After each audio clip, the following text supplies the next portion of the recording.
توفیق اور اس کے فضل و کرم سے گزشتہ سے پیوستہ جمعہ مبارکہ میں دین کی تعلیمات، دین کے فیض و برکات پر قرآن و حدیث کی روشنی میں کچھ بنیادی باتیں آپ کی خدمت میں عرض کرنے کی سعادت حاصل کی گئی۔ اسی موضوع کو اور اسی سلسلے گفتگو کو آگے بڑھاتے ہوئے آج کے بیان جمعہ میں جو گزشتہ سے پیوستہ جمعہ مبارکہ میں قبر میں کیے جانے والے 3 سوالات پر گفتگو کی گئی۔ تدفین میت کے بعد 2 فرشتے قبر میں آتے ہیں، جیسا کہ بخاری شریف کی حدیث شریف میں موجود ہے۔ وہ میت کو اٹھا کر بٹھاتے ہیں اور اس سے پوچھتے ہیں من ربک، تیرا رب کون ہے؟ ما دینک، تیرا دین کیا ہے؟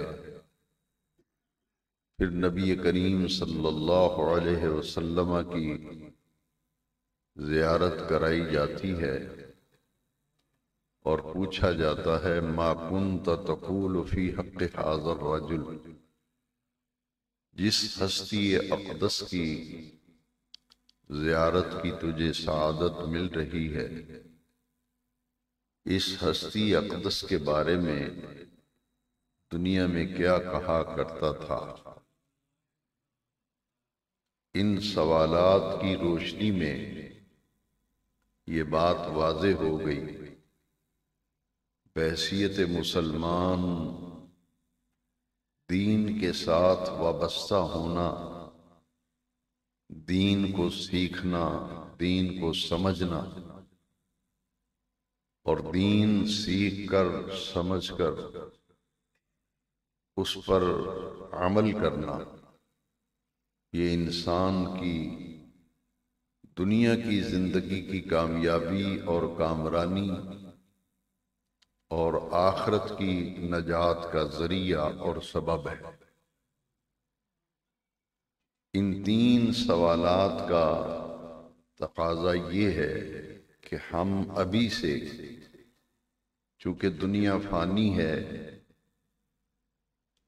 آخرت کا جہان باقی رہنے والا ہے، تو اس فانی دنیا میں اور چند روزہ زندگی میں ہم دین کی ان باتوں کے ساتھ وابستہ ہو جائیں جس کی برکت سے ہماری دنیا بھی اچھی ہو جائے اور مرنے کے وقت اللہ تبارک و تعالی ہم سے راضی ہو، جس کے نتیجے میں ہماری قبر اور آخرت کی زندگی سنور جائے۔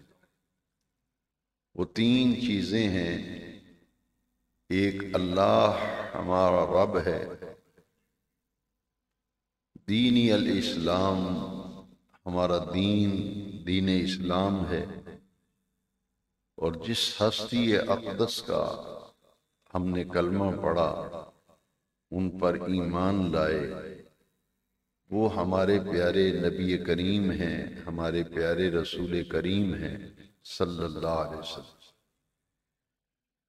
تو بندے کو 3 چیزوں سے اپنا تعلق جو ہے وہ مضبوط اور مستحکم کرنے کی ضرورت ہے۔ ایک ہے واجبی سا تعلق، جسے دنیا داری میں ہم کہتے ہیں کہ اتنا زیادہ تعلق تو نہیں، بس سلام دعا ہے۔ کسی شخص کے بارے میں اگر پوچھیں کہ اس سے آپ کا کیسا معاملہ ہے، کیسا تعلق ہے، تو جواب میں لوگ کہتے ہیں اتنا زیادہ کوئی تعلق نہیں ہے، بس سلام دعا ہے۔ بحیثیت مسلمان ہم جب اپنی حالت پر غور کرتے ہیں تو ہمارا تعلق بھی بس ایسے ہی ہے کہ سلام دعا والا تعلق، جو واجبی سا تعلق ہے۔ جب کبھی ضرورت پڑی تو سلام دعا ہو جاتی ہے نا، اسی طرح جب ضرورت پڑے گی تو نکاح کے وقت مولوی صاحب کو بلا لیں گے، جنازے کا وقت آئے گا تو مولوی صاحب کو بلا لیں گے، قل شریف کا ختم ہوگا تو مسجد میں آ جائیں گے، ورنہ پھر مسجد میں آنے کی توفیق ہی نہیں ملتی۔ ان چیزوں کو مد نظر رکھتے ہوئے اس وقت پوری ملت اسلامیہ اور امت مسلمہ کی جو اصل ذمہ داری ہے، جو ہماری ناکامیاں اور خرابیاں اور گڑبڑ جہاں جہاں پیدا ہو رہی ہے، اس کی اصلاح کے لیے اور اس بگاڑ کو صحیح کرنے کے لیے 3 چیزیں اس حدیث شریف سے معلوم ہوئیں۔ ایک ہے بندے کا اپنے اللہ سے تعلق، ایک ہے بندے کا اپنے دین سے تعلق، تیسرا اس ہستی اقدس جن کے بارے میں قبر میں پوچھا جائے گا، حضور نبی کریم علیہ السلام کے ساتھ تعلق۔ تو یہ 3 تعلق ہیں۔ ایک تو تعلق باللہ تعالی کہتے ہیں، اسے تعلق مع اللہ بھی کہتے ہیں۔ ایک تعلق مع الدین ہے، دین سے تعلق۔ تیسرا ہے تعلق بالرسالت، تعلق بالرسول، تعلق بالنبی صلی اللہ علیہ وسلم۔ تو یہ 3 تعلق جب تک کمزور رہیں گے، واجبی تعلق رہیں گے، نہ دنیا میں آدمی کامیاب ہو سکتا ہے، نہ آخرت میں کامیاب ہو سکتا ہے۔ اگر مال، دولت اور سرمایہ کو دیکھ کر کوئی آدمی یہ کہے کہ مجھے تو 2 وقت کی روٹی میسر نہیں، لیکن یہ آدمی جو ہے یہ تو پیسے کی ریل پیل ہے، بنگلوں اور کوٹھیوں میں رہتا ہے، اور سفر کے لیے بڑی اچھی اعلیٰ قسم کی اس کے پاس گاڑی سواری بھی ہے، جیبیں بھری رہتی ہیں، بینک بیلنس ہیں، یہ تو عیش عشرت کی زندگی گزار رہا ہے، مجھے تو 2 وقت کی زندگی ہی میسر جو ہے، وقت کی روٹی بھی میسر نہیں۔ ہمارا معیار یہ ہے، ہم اس زاویہ نگاہ سے پرکھتے ہیں، جبکہ دین یہ کہتا ہے کہ جو محلات میں رہتا ہے وہ بھی اسی قبر میں جائے گا جس میں غریب آدمی دفن ہوتا ہے، اور غریب بھی اسی قبر میں جائے گا جہاں مربوں کا مالک، کوٹھیوں کا مالک، بنگلوں کا مالک، پیسے کی ریل پیل والا، وہ بھی اسی گڑھے میں دفن ہوگا۔ وہاں جا کے سب برابر ہو جائیں گے۔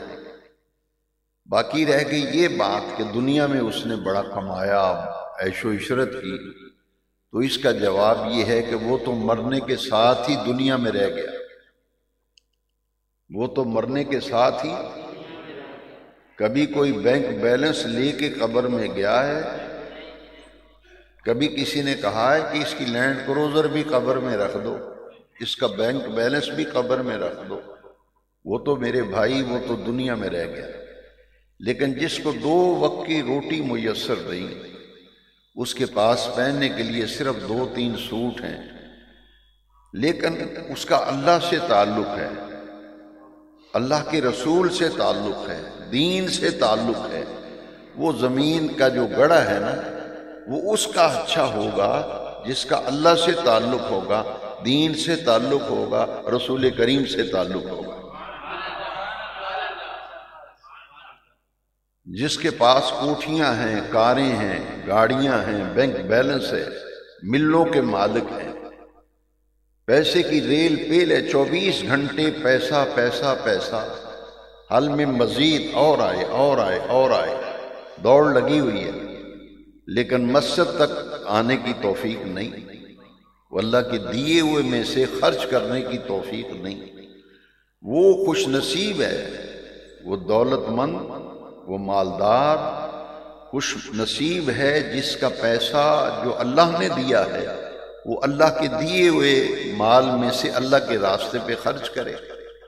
جس رب نے اتنی دولت دی، آسانیاں کی کہ زندگی آسائشیں میسر ہیں، اگر وہ مسجد میں آتا ہے، نماز پڑھتا ہے، اللہ سے تعلق، رسول سے تعلق اور دین سے تعلق، اس کی قبر تو روشن ہے، اس کی قبر منور ہے۔ لیکن اس کے برعکس اگر دوسرا معاملہ ہے تو دنیا کا مال تو دنیا میں رہ جائے گا، لیکن ایک چیز ایسی ہے جو قبر میں ساتھ جائے گی،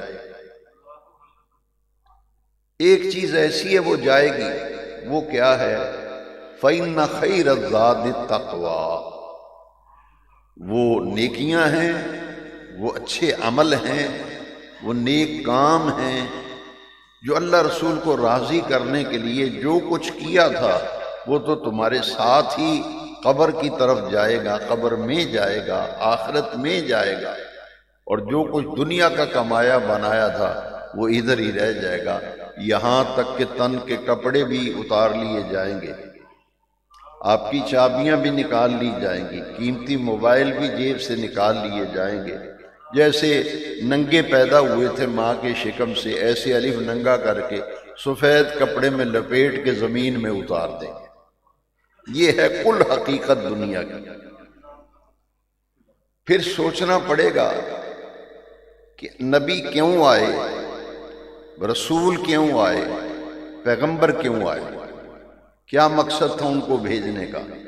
اگر صرف مال دولت کمانا، عیش و عشرت کرنا اور دین سے دور رہنا، نہ نماز یاد، نہ قرآن یاد، نہ قبر یاد، نہ خدا یاد، تو پھر ایسا شخص جو ہے قرآن مجید میں اسے کہا گیا یا ایھا الانسان ما غرک بربک الکریم، قرآن میں اللہ کریم نے فرمایا یا ایھا الانسان، اے انسان، ما غرک بربک الکریم، وہ کون سی شے ہے جس نے تجھے تیرے رب سے دور کر دیا؟ وہ کون سی شے ہے، وہ کون سا عمل ہے، وہ کون سا کام ہے جس نے تجھے تیرے رب سے دور کر دیا ہے، جس نے تجھے تیرے رب سے غافل کر دیا ہے؟ اور دوسری آیت میں فرمایا لا تکونوا کالذین نسوا اللہ، ان لوگوں کی طرح نہ ہو جانا، ان لوگوں کی طرح نہ ہو جانا، ان لوگوں کی طرح نہ ہو جانا جنہوں نے اپنے رب کو بھلا دیا، جنہوں نے اپنے رب کو بھلا دیا ہے۔ لہذا اگر مسلمان ہیں اور دعویٰ ہے مسلمان ہونے کا تو پھر میرے بہت ہی پیارے بھائیوں، ان باتوں کو سمجھنا، سوچنا، سیکھنا میری اور آپ کی ذمہ داری ہے کہ اللہ سے تعلق، دین سے تعلق اور نبی کریم علیہ السلام سے تعلق، اللہ سے جو بندہ تعلق چاہتا ہے، اللہ سے تعلق مضبوط کرنا چاہتا ہے، اس کے لیے سب سے پیارا اور محبوب عمل اور آسان عمل جس پر کچھ خرچ ہی نہیں ہوتا، جس عمل پر کچھ خرچ نہیں ہوتا، وہ 5 وقت کی نماز ہے۔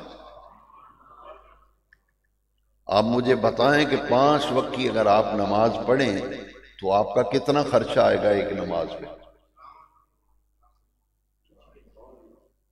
ایک کام ایسا ہے جس پر کوئی خرچہ نہیں آپ کا، لیکن اس کام کا اتنا فائدہ کہ 5 وقت تو اپنے رب کی بارگاہ میں حاضری دے گا تو تیرا تعلق اپنے رب سے دن بدن مضبوط اور مستحکم ہوتا چلا جائے گا۔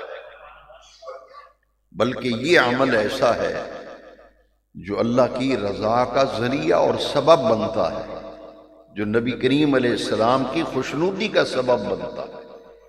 اس لیے ایک تو یہ بات ذہن میں رکھیں کہ اللہ سے تعلق بہت کمزور ہے ہمارا، بہت کمزور، اسے مضبوط کرنے کے لیے رجوع الی الصلاۃ، رجوع الی الصلاۃ، نماز کی طرف متوجہ ہونا، نماز کی طرف خیال کرنا، خود بھی اور اپنے بیوی بچوں کو بھی نماز کی طرف لانا، کیونکہ قرآن مجید میں حکم ہے۔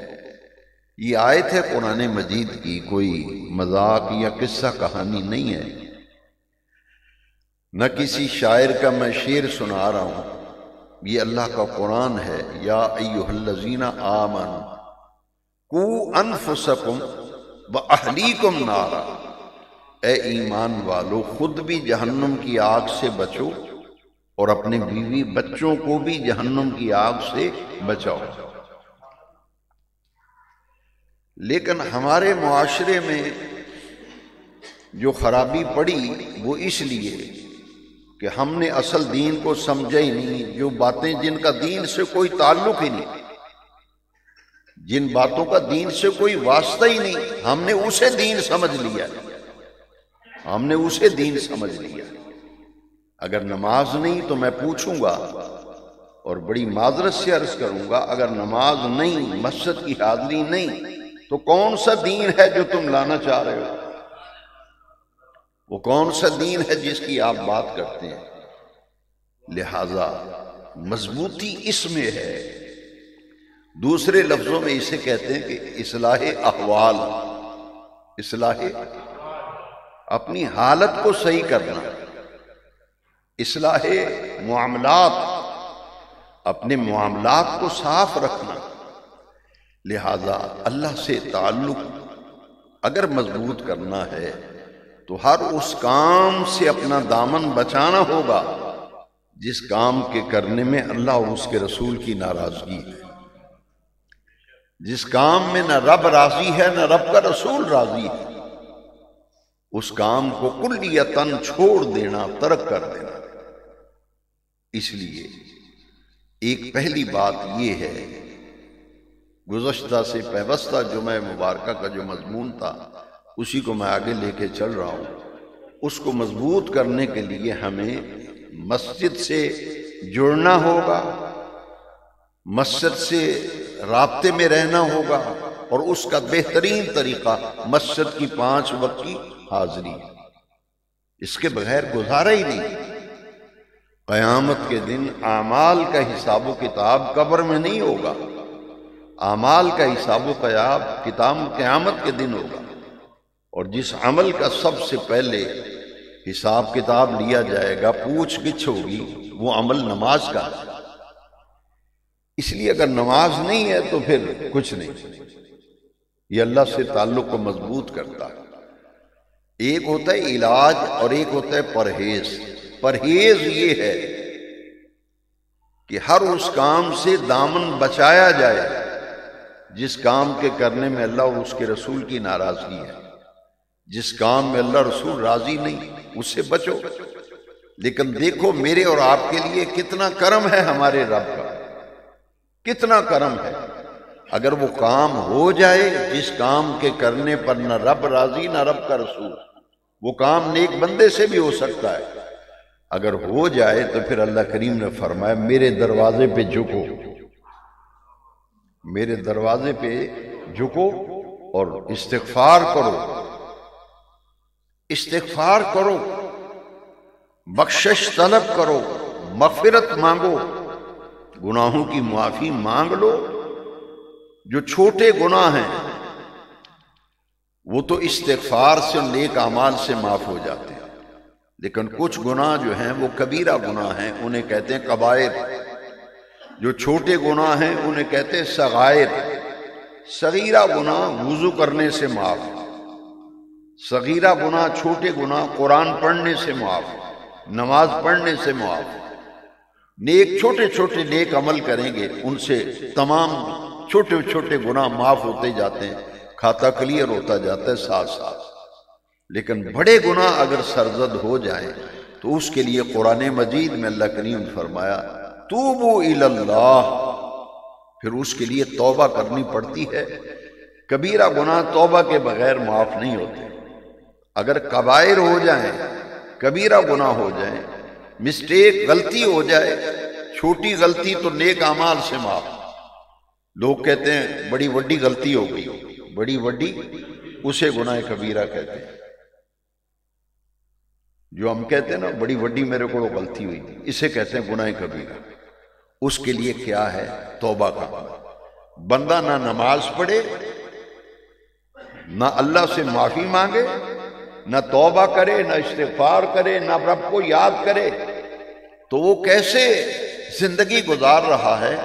کیا وہ سمجھتا ہے کہ میں دین سے جڑا ہوا ہوں، میں نے دین کو سر پہ اٹھایا ہوا ہے؟ دین جن چیزوں کا، میرے بھائی، میرے بیٹے، دین جن باتوں کو تیری زندگی میں دیکھنا چاہتا ہے، جب تک تیری زندگی میں وہ باتیں نظر نہیں آئیں گی تو سمجھ لے پھر دین سے تیری سلام دعا ہے۔ نہیں جی تعلق تو ایڈا کوئی نہیں، پر سلام دعا ہے، پھر سلام دعا رہے گی، تعلق نہیں ہے۔ یہ معمولی بات ہے، تعلق باللہ، اللہ سے تعلق۔ ولی جو ہوتے ہیں نا اللہ کے ولی، ان کے سروں پہ سینگ نہیں ہوتے، نہ ان کی شکلیں تو اور ہوتی، وہ ہماری طرح ہی چہرے، نسل انسانی میں سے ہیں نا۔ لیکن آخر سوچو کیا وجہ ہے کہ بندوں میں سے، انسانوں میں سے اللہ کریم نے انہیں چنا اور چن کر ولایت کے تخت پہ بٹھایا، اپنا ولی بنایا، درجات بلند کیے، اور پھر ہمیں حکم دیا اتقوا اللہ وکونوا مع الصادقین، کہ اللہ کا تقوی اختیار کرو اور جو میرے ولی ہیں ان کے ساتھ جڑ جاؤ، ولیوں کے ساتھ جڑ جاؤ۔ کیوں؟ اس لیے یہ وہ بندے ہیں جن کو قرآن نے فرمایا الا ان اولیاء اللہ لا خوف علیہم ولا هم یحزنون۔ اللہ والے بنو۔ اگر اپنے اندر کمزوریاں ہیں تو اللہ والوں کے ساتھ جڑ جاؤ، اللہ والوں کے ساتھ جڑ جاؤ۔ جڑنے کا فائدہ یہ ہوگا تمہاری زندگی کی اصلاح ہوتی رہے گی۔ زندگی کی کچھ ایسی چیزیں ہیں جو تقریر سے نہیں سیکھی جاتی، درس اور واعظ سے نہیں سیکھی جاتی، وہ اللہ والوں کی صحبت میں بیٹھ کر وہ چیزیں خود بخود بندہ سیکھ لیتا ہے، وہ سیکھ لیتا ہے۔ تو اللہ سے تعلق قرآن مجید میں دیکھیں نا، میں نے ابھی جو آیتیں پڑھی ہیں، ایک آیت تو میں نے سنا دی، اس میں یا ایھا الناس، اے لوگو، اور کہیں اللہ فرماتا ہے یا ایھا الذین آمنوا۔ یا ایھا الناس کا جب لفظ آتا ہے اس میں مسلمان اور غیر مسلم سبھی شامل ہیں، اس میں ہر انسان شامل ہے۔ یا ایھا الناس، اے لوگو، اس میں مسلم غیر مسلم سبھی، پوری انسانیت کو خطاب۔ جہاں یا ایھا الذین آمنوا آیا وہاں سے صرف مدینے والے کے غلام مراد ہے۔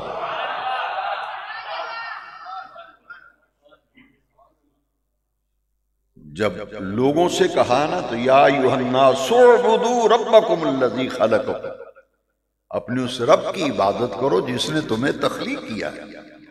جب لوگوں سے خطاب کیا تو فرمایا یا ایھا الناس، قرآن، اعبدوا، عبادت کرو، ربکم، اپنے رب کی، انہیں یہ کہا۔ اور جب ایمان والوں سے خطاب کیا تو فرمایا یا ایھا الذین آمنوا ادخلوا فی السلم کافہ، اے ایمان والو اسلام میں مکمل طور پر داخل ہو جاؤ۔ آپ کہیں گے جی ہم تو پہلے ہی مسلمان ہیں، پہلے ہی، ایک ہے اسلام، ایک ہے ایمان۔ اسلام اور چیز ہے، ایمان۔ اسلام جس نے پڑھ لیا لا الہ الا اللہ محمد الرسول اللہ صلی اللہ علیہ وسلم، تو وہ مسلمان ہو گیا، دائرہ اسلام میں داخل ہو گیا۔ اور جس کے دل میں دین رچ بس گیا اسے پھر مومن کہتے ہیں، ایمان والا۔ اسلام اور ہے، ایمان۔ اسلام کا معنی ہے مان لینا، گردن جھکا دینا، فرما برداری کرنا. اور ایمان جو ہے وہ انتہائی اعلیٰ درجے کی کیفیت ہے. یا ایھا الذین آمنوا، اے ایمان والو، ادخلوا، داخل ہو جاؤ، فی السلم کافہ. اگر مومن ہو، ایمان کا دعویٰ ہے تو اس دعوے کے لیے پھر اسلام میں مکمل طور پر داخل ہو جاؤ. یہ نہیں کہ آدھا تیتر آدھا بٹیر، پھر یہ نہیں چلے گا. پھر اسلام یہ کہتا ہے، دین یہ کہتا ہے، اللہ قرآن میں فرماتا ہے اسلام میں مکمل طور پر داخل ہو جاؤ. اگر آپ مجھ سے سوال کریں کہ میں دین اسلام میں مکمل داخل ہونا چاہتا ہوں، اس کا طریقہ کیا ہے، اس کا جواب میں ایک حدیث شریف سے دوں گا جس کے راوی حضرت عبداللہ ابن عمر ہیں رضی اللہ تعالیٰ. اور یہ حدیث شریف متفق علیہ حدیث ہے، بخاری میں بھی اور مسلم میں بھی. اب دیکھیں دین کیا ہے. جس چیز کو میں نے دین سمجھ لیا، آپ نے دین سمجھ لیا، جو ہمارے عمل سے ظاہر ہو، جو ہم مسلمانوں کے اعمال سے جو بات ظاہر ہو رہی ہے اس سے دین کا کوئی تعلق نہیں. تو پھر سوال یہ پیدا ہوگا کہ میں سمجھنا چاہتا ہوں اسلام کیا ہے، دین کیا ہے. تو میرے پیارے بھائیوں، بڑے غور سے سننے والی بات ہے، بڑے غور سے سننے والی بات ہے. یہ حدیث میں جواب ہے جو متفق علیہ حدیث ہے، بخاری اور مسلم کی. حضرت عبداللہ ابن عمر راوی ہیں، حضور نے فرمایا بنی الاسلام علی خمس، اسلام کی بنیاد 5 چیزوں پر رکھی گئی ہے. میرے بہت پیارے بھائیوں، بڑے غور سے سننے والی بات ہے کہ اسلام کی پوری عمارت، یہ 2 ستون آپ کو نظر آ رہے ہیں، یہ مسجد کی چھت جو ہے ان 2 ستونوں پر بوجھ ہے، دیواروں پر بوجھ ہے. میرے نبی کریم علیہ السلام فرماتے ہیں بنی الاسلام، اسلام کی بنیاد رکھی گئی علی خمس، 5 چیزوں پر اسلام کی پوری عمارت کھڑی ہے. پورا سٹرکچر جو ہے اسلام کا، اس کے 5 پلرز ہیں، 5 ستون. پہلا ہے شہادت توحید، شہادت رسالت، اسے کہتے ہیں ایمان. یہ بنیاد ہے. اور بنیاد کیا ہے؟ اس بات کی شہادت دینا، گواہی دینا کہ اللہ کے سوا پوری کائنات میں کوئی سجدے اور عبادت کے لائق نہیں. وَأَشْهَدُ أَنَّ مُحَمَّدَ الرَّسُولُ اللَّهِ، اور اس بات کی شہادت و گواہی دینا کہ جس ہستی اقدس کا نام محمد ہے صلی اللہ علیہ وسلم، وہ اللہ کے سچے پیارے اور آخری رسول ہیں. یہ خاتم النبیین ہیں، خاتم الانبیاء ہیں، نبی آخر الزماں ہیں. یہ عقیدہ ختم نبوت جو ہے یہ اس کی بنیاد ہے کہ حضور اللہ کے آخری رسول، آخری پیغمبر، آخری نبی ہیں، ان پر نبوت کا دروازہ بند ہو گیا. تو یہ شہادت توحید اور شہادت رسالت.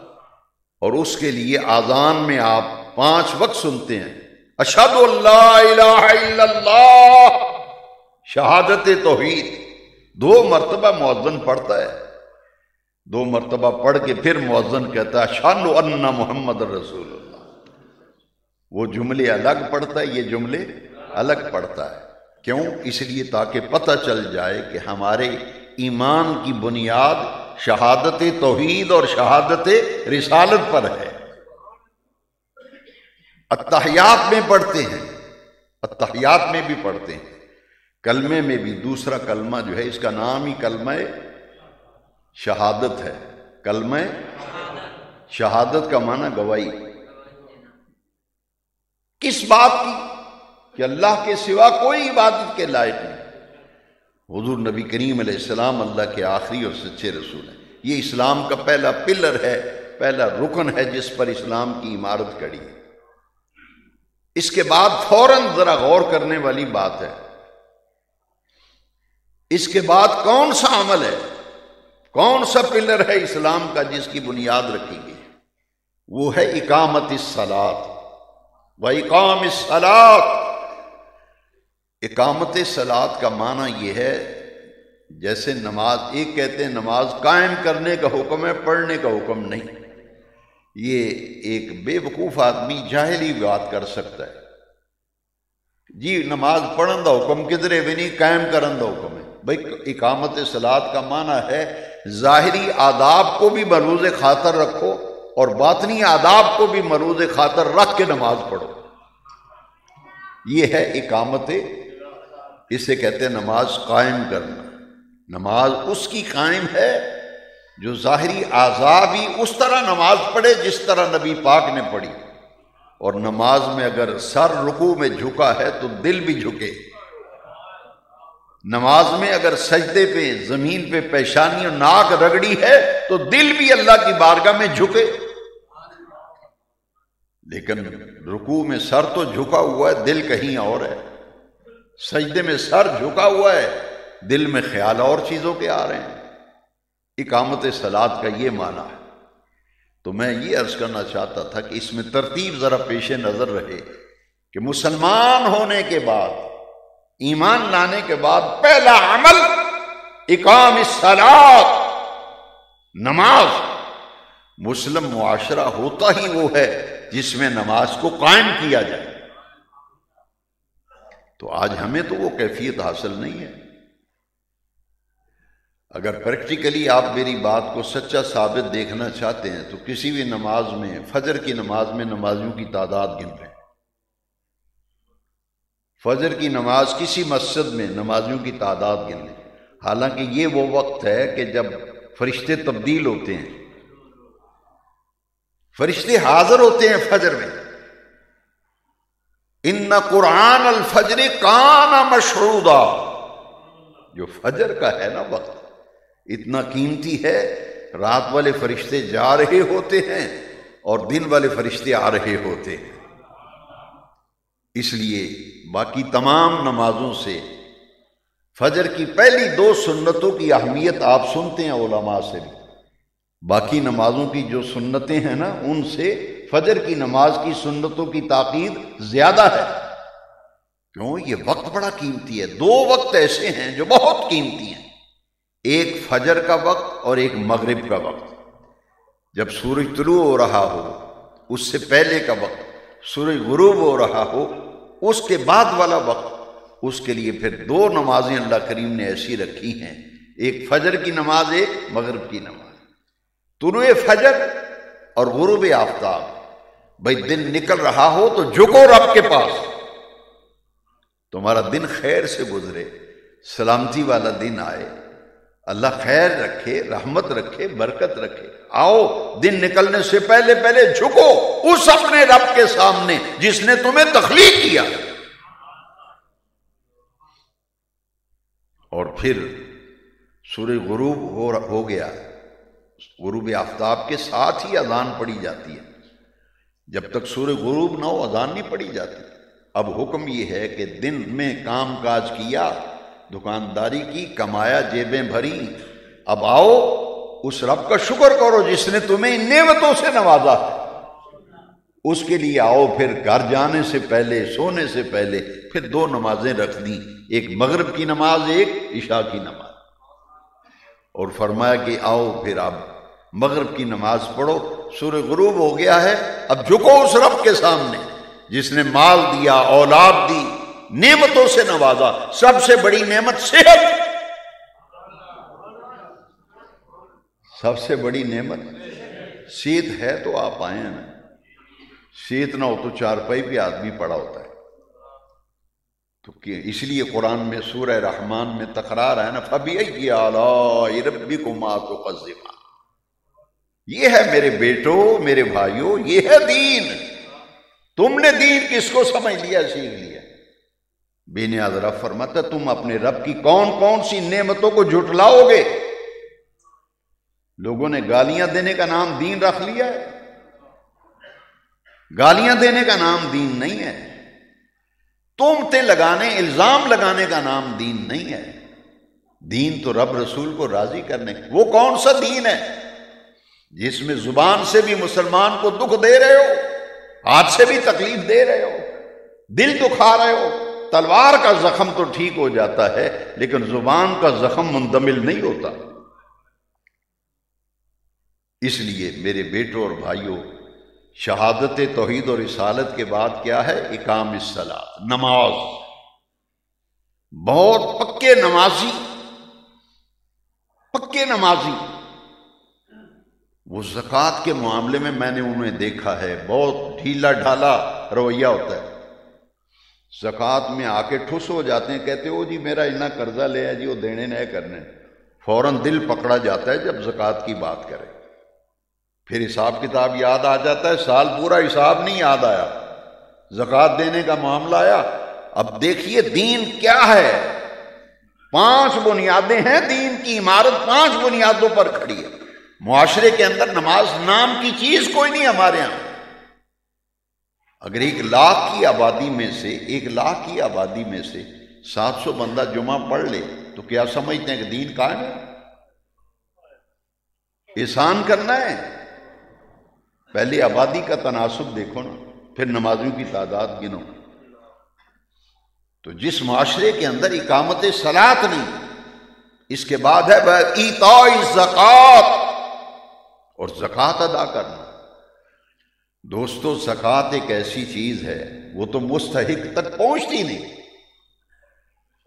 زکوٰۃ تو بڑی دور کی بات ہے، میں کسی کو پیسے دے دوں نا کہ یہ پیسے فلاں بندے کو پہنچا دینا، وہ پیسے کھا جاتا ہے۔ میں نے بہت تجربہ کیا اور پوچھا بھائی وہ پیسے پہنچائے تھے تمہیں امانت دی؟ وہ جی میرے کو لگ گئے۔ میرے کو اچھا پیسے دوسرے لگ رہے ہیں تو زکوٰۃ نہیں لگے گی؟ زکوٰۃ مستحق تک پہنچ نہیں رہی۔ راستے میں 100 آدمی ہیں کھانے والے جو غریب کی دہلیز تک زکوٰۃ پہنچنے نہیں دیتے۔ یہ نظام زکوٰۃ کمیٹیاں بنی تھی، اس کا حشر آپ جانتے ہیں، مجھے تبصرہ کرنے کی ضرورت نہیں۔ جو پہلے ہی مالدار ہیں ان کو زکوٰۃ ملتی، رشتے پالے جاتے ہیں، تعلق پالا جاتا ہے۔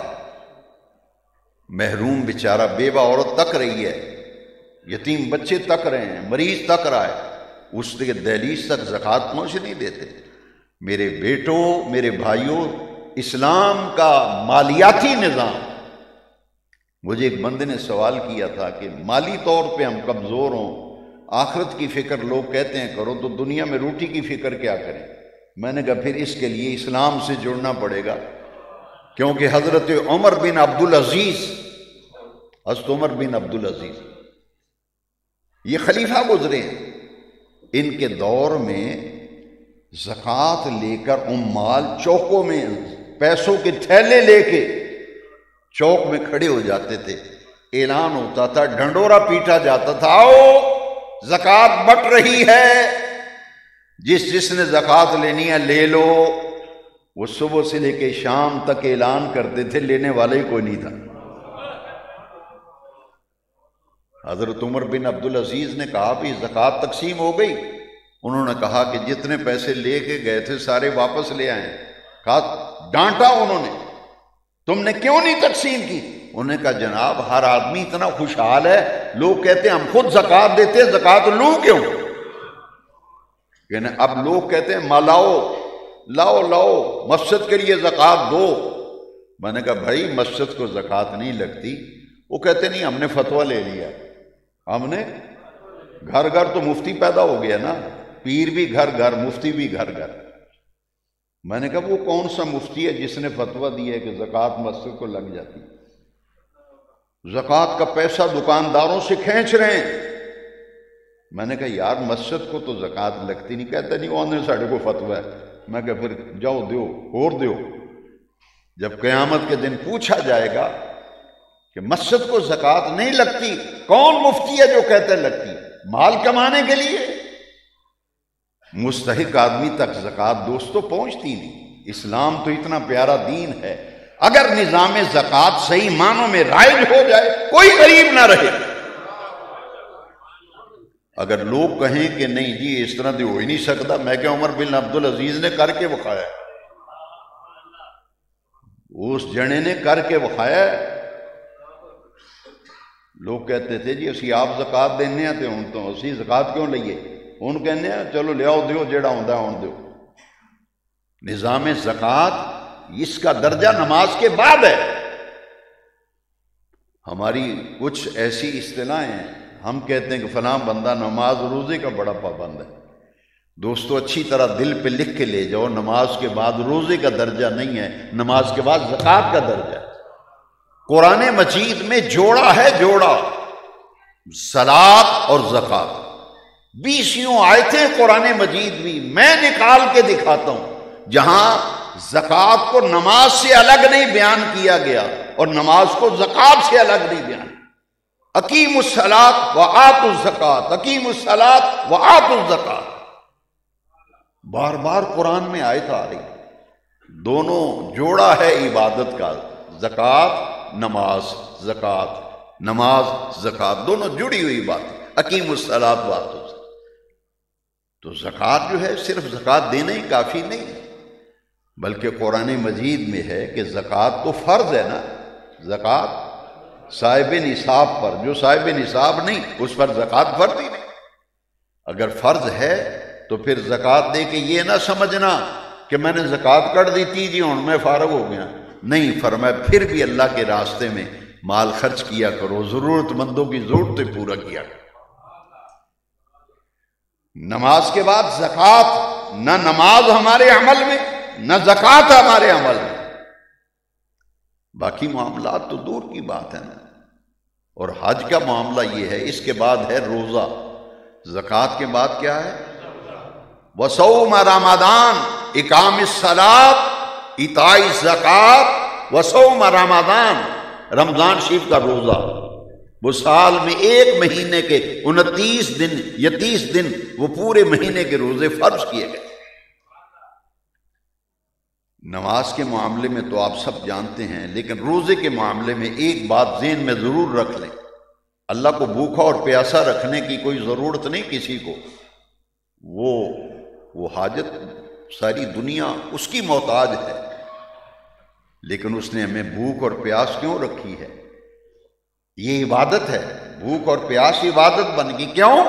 حضور نے فرمایا لِكُلِّ شَيْءٍ زَكَاةٌ وَزَكَاةُ الْجَسَدِ الصَّوْمُ، فرمایا ہر چیز کی زکات ہے، جسم کی زکات روزہ ہے۔ ایک مال کی زکات ہے، ایک جسم کی زکات، اور زکات جسم کی زکات اس کا نام ہے روزہ۔ یہ 4 رکن ہو گئے نا، 4 پلر اسلام کی، ستون، 5 چیزیں ہیں، چوتھی روزہ، 5واں حج بیت اللہ۔ دوستو نماز ایک دن میں 5 مرتبہ، زکات سال میں 1 مرتبہ، وہ بھی صاحب نصاب پر، روزہ پورے سال میں 1 مہینہ، اور حج پوری زندگی میں 1 مرتبہ۔ حج پوری زندگی میں 1 حج فرض ہے، وہ بھی صاحب استطاعت پر۔ روزے میں بھی رخصت ہے، مسافر، بیمار، کمزور، لاغر، بوڑھا، اسے روزے کے معاملے میں رخصت ہے۔ زکات کے معاملے میں صرف صاحب نصاب پر فرض ہے، اور حج صرف صاحب استطاعت پر۔ لیکن نماز ایک ایسی عبادت ہے جس میں کوئی رخصت ہی نہیں، سوائے سفر کے، سوائے صلاۃ المسافر، سفر میں 4 فرضوں کی جگہ 2 پڑھو گے، سفر کی وجہ سے رعایت مل گئی، لیکن اس کی چھٹی نہیں، معافی نہیں۔ یہاں تک حکم ہے کہ کھڑے ہو کے پڑھو، کھڑے ہو کے نہیں پڑھ سکتے بیٹھ کے پڑھو، بیٹھ کے نہیں پڑھ سکتے لیٹ کے پڑھو، لیٹ کے بھی نہیں پڑھ سکتے تو اشارے سے پڑھ لو، آنکھ کے اشارے سے بھی نماز پڑھنے کا حکم ہے۔ تو یہ اسلام کی بنیاد کتنی چیزوں پہ ہے؟ 5 چیزوں۔ اور آج کے بیان جمعہ میں یہ بات عرض کی گئی کہ 3 تعلق مضبوط کر لو اللہ سے تعلق کے لیے۔ یہ 5 چیزیں ہیں، ان سے جڑو۔ جیسے ہی حج فرض ہو بغیر تاخیر کے حج کرو، لیکن ہم کہتے ہیں ہم بیٹیاں جوان نے پہلے بیاہ لئیے پھر حج کریں گے، بھائی جیسے حج فرض ہو گیا نا، بیٹیاں بیانے کا مسئلہ الگ، حج کے فرض ہونے کا معاملہ الگ ہے۔ جیسے ہی حج فرض ہوا ہے فوری حج کرو۔ اسی طرح حدیث شریف میں آیا کہ جب بیٹی جوان ہو جائے تو فوراً نیک رشتہ ڈھونڈ کے شادی کر دو۔ یہ جو کئی سال ہم عورتوں کی، بیٹیوں کی عمریں زیادہ ہو جاتی ہیں اور لوگ توجہ ہی نہیں دیتے، 25 سال 28 سال تو ایک معمولی بات ہے، 30 سال کی عمر کی بیٹیاں بیٹھی ہیں کہ جی رشتہ ہی نہیں کو لبدا چنگا۔ میں نے کہا اسی لیے بزرگ فرماتے ہیں کہ جب بیٹی کو مینسز آئیں، پہلا حیض آئے تو پھر کچھ سوچنا شروع کر دو، کچھ سوچنا، بچی سن بلوغت کو پہنچ جائے، سن بلوغت کو جب پہنچے ماں باپ کو فوراً تلاش کر دینی چاہیے، شروع کرنی چاہیے بیٹی کے لیے۔ بیٹی بالغ ہو فوراً اس کا رشتہ کرو، ایک میت ہو جائے تو پھر جنازے میں تاخیر نہ کرو، جنازے میں خواہ مخواہ جنازے کو لٹکانا اور زیادہ دیر کرنا اس سے منع کیا گیا۔ اس لیے دین اس چیز کا نام ہے کہ ان چیزوں کے ساتھ بیٹا بالغ ہو شادی کا سوچو، بیٹی بالغ ہو شادی کا سوچو۔ کیوں؟ اللہ رب العزت نے جو نظام اولاد رکھا ہے اس کے لیے النکاح من سنت، لہذا دین سے جڑنے کے لیے تعلق باللہ، تعلق بالرسالت اور تعلق بالدین، دین سے جڑنا۔ پورے سلسلہ کلام کو سمیٹتے ہوئے پچھلے 2 جمعات کے خطاب کا خلاصہ آج ختم کر رہا ہوں اس حدیث پر۔ 3 سوال تو قبر کے آپ کو یاد ہوگا نا، ہے جی؟ تیرا رب کون، تیرا دین کون سا ہے، حضور کے بارے میں پوچھا جائے۔ اب اس حدیث پر ختم کرتا ہوں۔ نبی کریم علیہ السلام نے فرمایا جس شخص نے 3 مرتبہ صبح 3 مرتبہ شام پڑھ لیا اس وقت تک جنت میں نہیں جاؤں گا جب تک اس کا ہاتھ پکڑ کے لے نہ جاؤں۔ فرمایا 3 یہ سبق صبح بھی یاد کرو، شام بھی یاد کرو، اس سبق کو پکا کر یاد کر کے اس پر عمل کرو۔ وہ 3 جملے کیا ہیں؟ فرمایا جس نے یہ 3 مرتبہ پڑھ لیے نا میں اس کا ہاتھ پکڑ کر جنت میں ساتھ لے کے جاؤں گا۔ رضیت باللہ ربا وبالاسلام دینا وبمحمد صلی اللہ علیہ وسلم نبیا ورسولا۔ یہ یاد کر لو، رضیت باللہ، دونوں طرف پڑھنا جائز، رضیت باللہ ربا یہ بھی ٹھیک ہے، رضیت باللہ ربا وبالاسلام دینا وبمحمد صلی اللہ علیہ وسلم نبیا ورسولا۔ کوئی زیادہ نہیں ہے، لمبی چوڑی تسمیاں پکڑنے کی ضرورت نہیں۔ پیارے نبی پاک نے 3 دفعہ صبح 3 دفعہ شام پڑھو، رضیت باللہ ربا وبالاسلام دینا وبمحمد صلی اللہ علیہ وسلم نبیا ورسولا۔ مدینے والے آقا نے فرمایا ایسے شخص کا ہاتھ پکڑ کر اس کو جنت میں اپنے ساتھ لے کے جاؤں گا۔ تو نفع سارے کا سارا دین سے جڑنے میں ہے۔ جس بات کو دین سمجھ کے پھیلایا جا رہا ہے دین کا اس سے کوئی تعلق نہیں ہے۔ یہ ہے ان الدین عند اللہ الاسلام، کہ اللہ کے نزدیک پسندیدہ دین جو ہے وہ دین اسلام ہے۔ بات صرف عمل کی ہے، بات صرف عمل کی ہے۔ اگر 10 من بھی واعظ و نصیحت ہو اس کے مقابلے 1 اونس عمل جو ہے وہ کافی ہے۔ 1 اونس عمل بھی اگر ہمارے پاس ہوا نا تو گارنٹی ہے نجات کی ضمانت۔ لیکن ہمارے پاس تو کیلو کال ہے، ہلا گلا، اور یہ سارے معاملات۔ عمل کی دنیا میں آؤ، عمل کی وادی میں قدم رکھو، نجات اخروی اور نجات دنیاوی اس میں ہے۔ اپنی عملی زندگی کو میں بہتر بناؤں اور اپنی زندگی کو اچھی بنا کر، بہتر بنا کر، اگر ہو سکے تو کسی اور کی زندگی بھی سنوار دو۔ یہ ہے اصل دین۔ سنورو سنورو، اپنے آپ کو سنوارو، جہاں جہاں خرابیاں ہیں دور کرو، ذات میں اور معاملات میں۔ ذات میں اور معاملات میں جہاں جہاں بگاڑ ہے، خرابیاں ہیں، انہیں دور کرو اور دین کے ساتھ جڑ جاؤ۔ اس لیے ادخلوا فی السلم کافہ، اے ایمان والو اسلام میں مکمل طور پر داخل ہو جاؤ۔ اللہ رب العزت عمل کی توفیق دے۔ وآخر دعوانا